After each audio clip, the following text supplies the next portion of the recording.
কত কালারের চশমা আছে লেন্স, আর আমার ব্লুটা খুব পছন্দ, না পছন্দের কালার। পড়ো, তো দেখা যাক পরে কেমন লাগে। সেই লাগছে তো।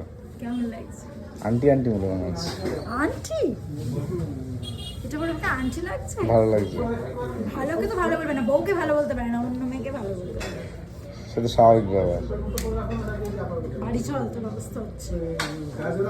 ইয়েলো একটা আছে, এই যে ইয়েলোটাও কিন্তু আমার এই ফ্রেমগুলো ভালো লাগে, ভালো লাগে আমার। হ্যাঁ। আমারও এই পরে দেখি একটু কেমন লাগছে। ভালো লাগছে কিন্তু। ইয়েলোটা যেন বেশি ভালো লাগছে না ব্লুয়ের থেকে? তোমরা গাইজ একটু কমেন্ট করে বলো কোনটা ভালো লাগছে, ব্লুটা না ইয়েলোটা। আমার তো ব্লুটা আমার পছন্দের কালার, ইয়েলোটাও ভালো লাগছে। জিরো পাওয়ার, আমার চোখে কিন্তু কোনো পাওয়ার নেই এখনো। আরো অনেক ধরনের আছে, বেশি দেখলে গ্রিন কালার আছে, কত সুন্দর লাগছে পরে দেখি। তো গ্রিনের থেকে ওই হলুদ নীলটা বেশি ভালো লাগে। হলুদ বা নীল ভালো লাগে। দারুণ লাগছে।